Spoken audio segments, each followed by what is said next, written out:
আসসালামু আলাইকুম বন্ধুরা, কেমন আছো? আশা করি তোমরা সবাই ভালো আছো আর আমিও আল্লাহর ইচ্ছায় ভালো আছি। চলে এসেছি তোমাদের সামনে আবারও একটা নতুন স্বাদের নতুন একদম রেসিপি নিয়ে। আশা করি রেসিপিটা আজকে তোমাদের সবার খুব ভালো লাগবে। তো আজকে একদম ইউনিক রেসিপি নিয়ে এসেছি।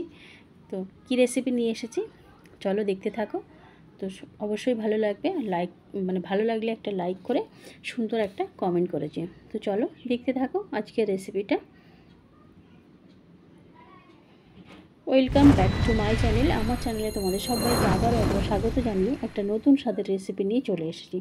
পটল কিন্তু আমরা নানাভাবে নানা ধরনের রেসিপি করে খেয়ে থাকি, নানান ধরনের রেসিপি হয়। তো আজকে যে রেসিপিটা আমি বানাবো একদম সম্পূর্ণ ইউনিক স্বাদের একটা রেসিপি। তো যদি কেউ খেয়ে থাকো সে তো অবশ্যই জানো যে রেসিপিটা কতটা টেস্টি হয়। আর যদি না খেয়ে থাকো আমার বন্ধুদের কাছে অবশ্যই আমার রিকোয়েস্ট রইল রেসিপিটা একবার হলেও বানিয়ে খেয়ে দেখো, তাহলে বুঝতে পারবে যে কতটা সুন্দর বা টেস্টি রেসিপি। দেখতে পাচ্ছ এখানে আমি পটলগুলো খোসা কিন্তু ছাড়াইনি, গায়ের যে একটা পাতলা আঁশ খোসা থাকে সেটা একটু চেঁচে নিয়েছি, পুরো কিন্তু খোসা ছাড়িয়ে নিইনি। তো নেওয়ার পরে দুটো মুখ সুন্দর করে কেটে নিয়েছি। কেটে নেওয়ার পর দু পিস করে নিয়েছি, একটা পটলকে দু পিস করে কেটে নিয়েছি। নিয়ে পটলের যে মাঝখানে বীজ থাকে সেই অংশটা পুরোপুরি চামচের সাহায্যে বের করে নিয়েছি। দেখতেই পাচ্ছ যে কতটা সুন্দর করে সব পটল থেকে পটলের বীজগুলো আমি আলাদা করে নিয়েছি। নিয়ে একটা পাত্রে কিন্তু রেখে দিয়েছি। ভাবছো এটা ফেলে দেবো না, এটা দিয়েই কিন্তু রেসিপি আজকে বানাবো। তো দেখো এখানে নিয়েছি একটা সিদ্ধ আলু, পটলের বীজের সঙ্গে যা কী মেশাচ্ছে সেটা দেখতে থাকো। একটা সিদ্ধ আলু দিলাম এখানে, আর দিলাম পেঁয়াজ কুচি, লঙ্কা কুচি, লবণ, হলুদ, সব কিছু শুকনো মশলাগুলো একে একে অ্যাড করব।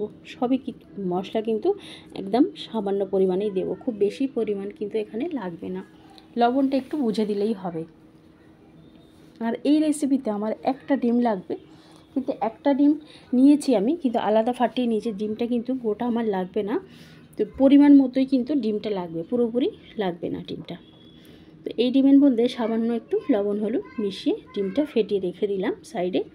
এবার যে পটলের বীজটা রেখেছিলাম তাতে পেঁয়াজ সমস্ত কিছু দেওয়া হয়ে গেছে। এবার দিলাম বড় চামচে কর্নফ্লাওয়ার, 1 চামচ বড় চামচের কর্নফ্লাওয়ার দিলাম। তো কর্নফ্লাওয়ারটা দিলে বেশ একটা মুচমুচে ভাব আসবে আর বাইন্ডিংটাও কিন্তু খুব সুন্দর হবে।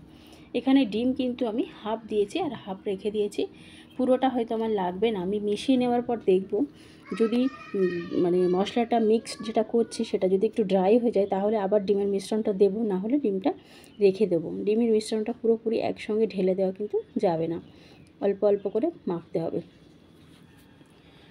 দেখতেই পাচ্ছ আমি অল্প ডিম দিয়ে দিয়েছি, দিয়ে খুব সুন্দর করে মিশ্রণটা মেখে নিয়েছি। আমার কিন্তু ডিম পুরোটা লাগেনি, তো আমার পুরোপুরি মাখা হয়ে গেছে, মশলাটা করা হয়ে গেছে। ডিম কিন্তু একটু আছে, হাফ লেগেছে আর হাফ কিন্তু ডিম আছে, পুরো ডিমটা কিন্তু আমার এখানে লাগেনি।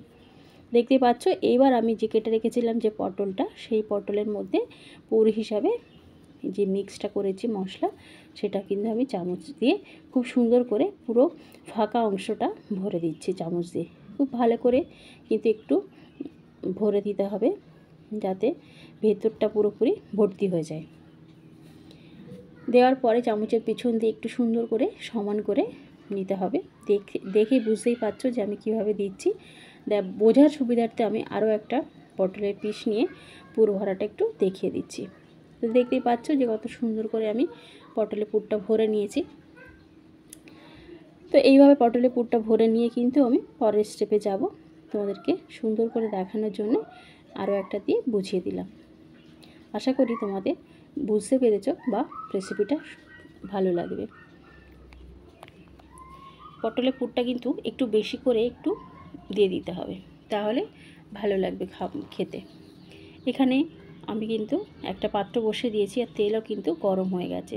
আর পটল পুর দেওয়ার পর পটলটা এইভাবে কিন্তু উল্টে দিয়ে দিতে হবে। প্রথমে কিন্তু খোসার দিকটা দেওয়া যাবে না, তাহলে যেটা পুর ভরা হয়েছে পুরটা কিন্তু বেরিয়ে যাবে বা তেলের সঙ্গে মিশে যাবে। সেই জন্যে উল্টেই কিন্তু দিতে হবে। একটা সাইডে পুরের দিকটা একটু ভালোভাবে পটলের সঙ্গে সেট হয়ে গেলে তবে তারপর কিন্তু একদম হালকা হাতে উল্টে দিতে হবে। দেখতেই পাচ্ছ যে একটা সাইড কিন্তু আমার পটলের সঙ্গে পুরোপুরি সেট হয়ে গেছে, পুরটা একটু লালচে ব্রাউন হয়ে গেছে, তারপর কিন্তু আমি পটলটা উল্টে দিচ্ছি। এখানে আমি যেটা ডিপ ফ্রাই করছি, এখানে চাইলে তোমরা শ্যালো ফ্রাইও করতে পারো, তেলটা আরও কমিয়ে দিয়ে শ্যালো ফ্রাই করা যেতে পারে।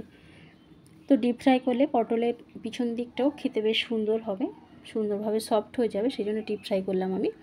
তো এখানে দেখতেই পাচ্ছ উল্টে দিয়ে আমি কিন্তু 2 মিনিটের জন্য ঢাকা দিয়ে দিয়েছিলাম। ঢাকা দেওয়ার পর আবার ফেরত এসেছি, তোমাদেরকে একটু ঢাকা তুলে দেখিয়ে দিচ্ছি যে দেখো পটলের পিছন দিকটাও কিন্তু খুব সুন্দর করে ভাজা হয়ে গেছে। আমি আবার একটুখানি উল্টে পাল্টে খুব ভালো করে একদম লালচে করে ভেজে নিচ্ছি।